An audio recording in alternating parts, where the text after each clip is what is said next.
ಇವತ್ತಿನ ವಿಡಿಯೋದಲ್ಲಿ ಹೆಲ್ತಿಯಾಗಿ ಇನ್ಸ್ಟೆಂಟಾಗಿ ಎನರ್ಜಿ ಕೊಡೋವಂಥ ಒಂದು ಸ್ವೀಟ್ ರೆಸಿಪಿನ ತೋರಿಸ್ತಾ ಇದ್ದೀನಿ.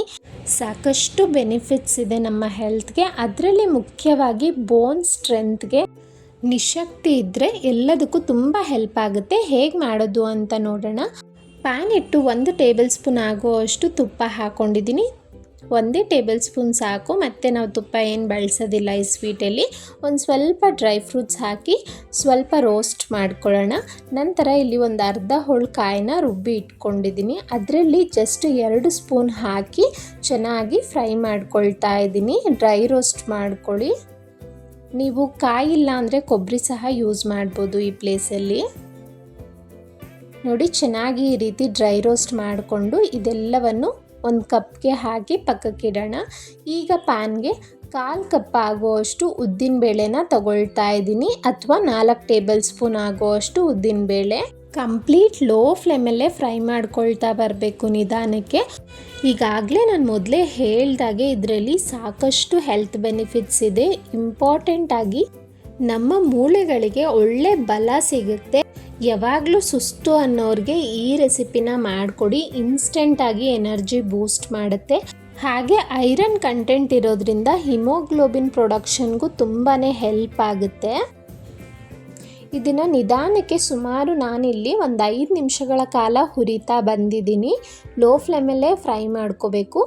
ಈಗ ಇದಕ್ಕೆ ನೋಡಿ 1 ಟೇಬಲ್ ಸ್ಪೂನ್ ಆಗುವಷ್ಟು ಅಕ್ಕಿನ ಹಾಕ್ತಾ ಇದ್ದೀನಿ. ಅಕ್ಕಿ ಹಾಕೋದ್ರಿಂದ ಟೇಸ್ಟು ತುಂಬಾ ಚೆನ್ನಾಗಿ ಬರುತ್ತೆ.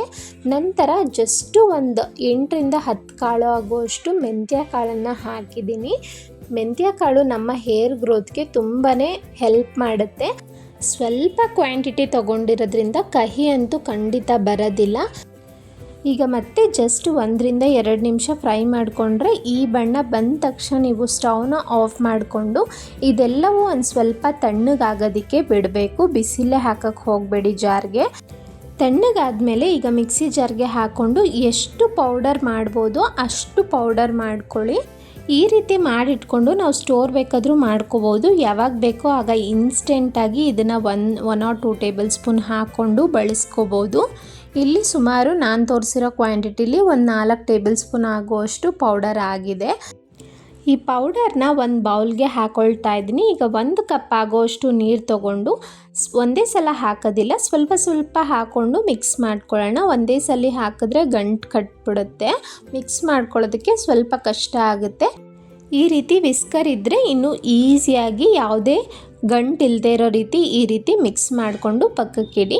ಈಗ ಪ್ಯಾನ್ಗೆ 3/4 ಕಪ್ ಆಗುವಷ್ಟು ಬೆಲ್ಲನ ಪುಡಿ ಮಾಡಿ ಈ ರೀತಿ ತೊಗೊಂಡಿದ್ದೀನಿ. ಮೈಲ್ಡಾಗಿರುತ್ತೆ ಸ್ವೀಟ್ನೆಸ್. ಸ್ವಲ್ಪ ಸ್ವೀಟ್ ಜಾಸ್ತಿ ಬೇಕು ಅನ್ನೋರು 1 ಕಪ್ ಆಗುವಷ್ಟು ತೊಗೊಳ್ಬೋದು. ಈಗ ಇದಕ್ಕೆ ಅರ್ಧ ಕಪ್ ಆಗುವಷ್ಟು ನೀರನ್ನ ಹಾಕ್ಕೊಳ್ತಾ ಇದ್ದೀನಿ. ಸ್ಟವ್ ಹಚ್ಚಿ ಈಗ ಹಾಕಿರೋ ಅಂಥ ಬೆಲ್ಲ ಕಂಪ್ಲೀಟಾಗಿ ಕರಗಬೇಕು ಅಷ್ಟೇ. ಜಸ್ಟ್ 1 2 to 3 ಮಿನಿಟ್ಸ್ ಮೀಡಿಯಮ್ ಫ್ಲೇಮಲ್ಲಿ ಬಿಟ್ಟರೆ ಕಂಪ್ಲೀಟಾಗಿ ಬೆಲ್ಲ ಕರಗಿದ್ಮೇಲೆ ನೀವು ಸ್ಟವ್ನ ಆಫ್ ಮಾಡಿಕೊಂಡು ಇದನ್ನು ಫಿಲ್ಟರ್ ಮಾಡಿ ನಾನು ಪಕ್ಕಕ್ಕೆ ಇಡ್ತಾ ಇದ್ದೀನಿ. ಈಗ ಪ್ಯಾನ್ಗೆ 2.5 ಕಪ್ ಆಗುವಷ್ಟು ನೀರು ಹಾಕ್ಕೊಳ್ತಾ ಇದ್ದೀನಿ. ನಾನಿಲ್ಲಿ ಒಂದು 600 ml ಆಗುವಷ್ಟು ನೀರು ತೊಗೊಂಡಿದ್ದೀನಿ. ನೋಡಿ, ನೀರು ಜಸ್ಟ್ ಉಗುರು ಬೆಚ್ಚಗಾಗಬೇಕು ಅಷ್ಟೇ. ತುಂಬ ಕಾಯಿಸೋದಕ್ಕೆ ಹೋಗಬೇಡಿ.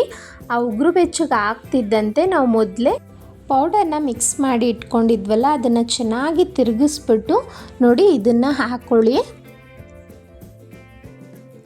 ಜಾಸ್ತಿ ಕಾಯ್ತಿರೋ ಅಂಥ ನೀರಿಗೆ ಹಾಕ್ಬಿಟ್ರೆ ಉಂಡೆ ಕಟ್ಟೋ ಚಾನ್ಸಸ್ ಇರುತ್ತೆ. ಅದಕ್ಕೆ ನೀರಿಗೆ ಹಾಕಿದ ತಕ್ಷಣ ಇಮಿಡಿಯೇಟಾಗಿ ಈ ರೀತಿ ಚೆನ್ನಾಗಿ ಮಿಕ್ಸ್ ಮಾಡಿಕೊಳ್ಬೇಕು.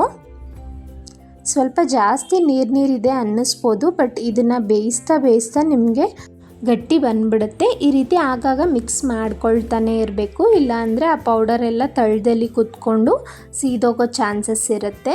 ನೋಡಿ, ನಾನಿಲ್ಲಿ ಒಂದು 8 ನಿಮಿಷಗಳ ಕಾಲ ಚೆನ್ನಾಗಿ ಬೇಯಿಸಿ ನಂತರ ತೋರಿಸ್ತಾ ಇದ್ದೀನಿ. ನೀವು ಕನ್ಸಿಸ್ಟೆನ್ಸಿ ನೋಡ್ಬೋದು, ಗಟ್ಟಿ ಬಂದಿದೆ.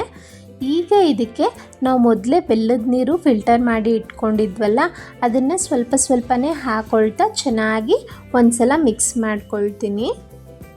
ಹಾಕಿರೋ ಅಂಥ ಬೆಲ್ಲದ ನೀರು ಅದ್ರ ಜೊತೆ ಚೆನ್ನಾಗಿ ಹೊಂದ್ಕೋಬೇಕು. ಈ ರೀತಿ ಮಿಕ್ಸ್ ಮಾಡ್ಕೊಳ್ತಾ ಬೇಯಿಸ್ಕೋಬೇಕು. ಒಂದು ಸಣ್ಣ ರಿಕ್ವೆಸ್ಟ್, ಯಾರೆಲ್ಲ ಸಬ್ಸ್ಕ್ರೈಬ್ ಆಗದೆ ನೋಡ್ತಿದ್ರೆ ಪ್ಲೀಸ್ ಸವಿ ಕಿಚನ್ ಕನ್ನಡಗೆ ಸಬ್ಸ್ಕ್ರೈಬ್ ಮಾಡ್ಕೊಳ್ಳಿ. ಡೈಲಿ ಅಪ್ಡೇಟ್ಗಾಗಿ ಬೆಲ್ ಐಕಾನ್ ಕ್ಲಿಕ್ ಮಾಡ್ಕೊಳ್ಳಿ.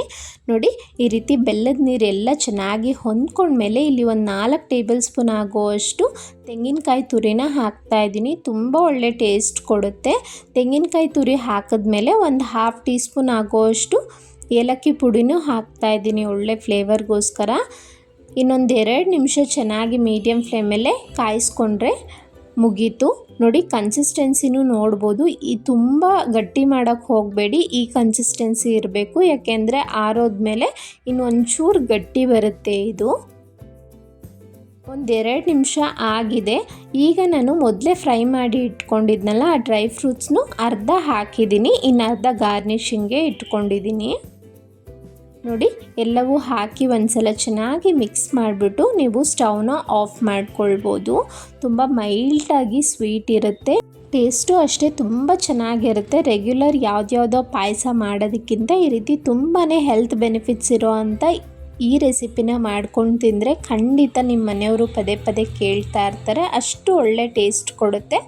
ನಾನು ತೋರಿಸಿರೋ ಅಳತೆ ಪ್ರಕಾರ ನನಗಿಲ್ಲಿ ಒಂದು 6 ಕಪ್ವರೆಗೂ ಆಗಿತ್ತು ಆರಾಮಾಗಿ. ನೋಡಿ, ಜಸ್ಟ್ 4 ಟೇಬಲ್ ಸ್ಪೂನ್ ಉದ್ದಿನಬೇಳೆಲಿ ಒಳ್ಳೆ ಸ್ವೀಟ್ ಮಾಡ್ಕೋಬೋದು 6 ಜನಕ್ಕೆ ಆಗೋ ಅಷ್ಟು. ನೀವು ಸಹ ಟ್ರೈ ಮಾಡಿ, ನಿಮ್ಗೆ ಹೇಗೆ ಬಂತು ಅಂತ ಕಮೆಂಟ್ನಲ್ಲಿ ತಿಳಿಸಿ.